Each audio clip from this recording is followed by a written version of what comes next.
My team and I were going through some of the Minnesota footage. We came across a question that comes up a decent amount, maybe not all the time, but how do you deal with unsupportive loved ones? Maybe some of you have had a boyfriend or a girlfriend who's not quite giving you the support that you desire, or maybe a mother or father not quite giving you the support that you desire. So here's my answer to that question on dealing with loved ones that maybe aren't giving you the support. And my answer may surprise some of you, so I hope you enjoy.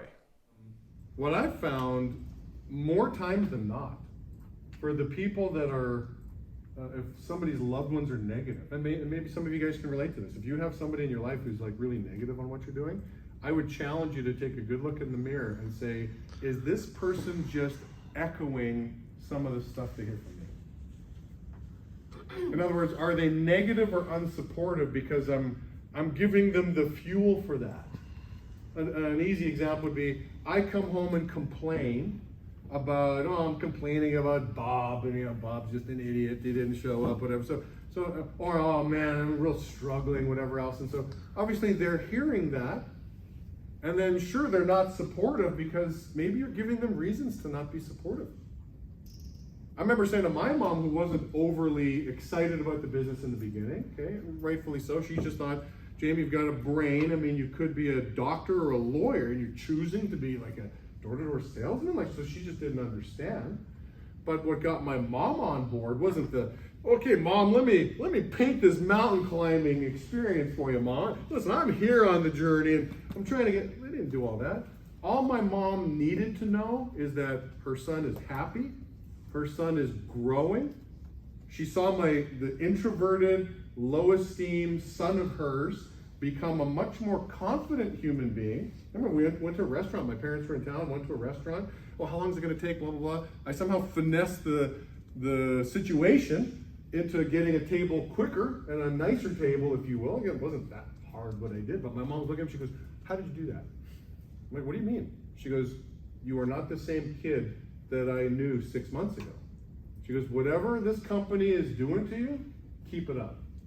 So that's what my mom needed to see, is the character of her kid was becoming the man she was hoping I would be. If I feed her this stuff, this would just turn her off.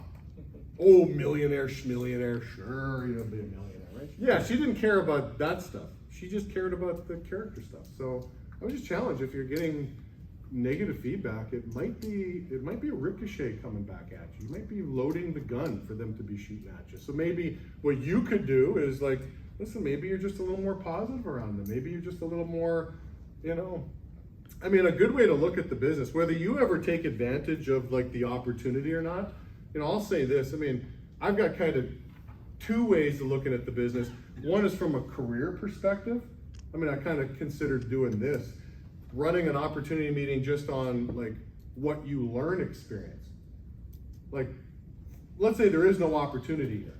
Let's just say this is a 1-year training program. Welcome to the Carnegie Institute of, what is it? He does something similar. Anybody who goes to Carnegie, you guys know what I'm talking about? Yeah, I did that. What's it called? I can't remember the name. It was like 4 years ago. Okay. I did it, but it was like a 8-week training program. Yeah. And the goal is to just make you a more personal, like how to win friends, influence people, how to just be a much more magnetic, use your personality, kind of. So it's like, what a great course. So let's say this is a 1-year course and there's nothing at the end. And you have to pay us for this, by the way. Forget about you getting paid, you got to pay us for this. I had a guy one time that we kind of took that approach. I knew he had an expiration date. He was leaving, he had to go back to his country, and he's like, listen, I just want some experience for about a year.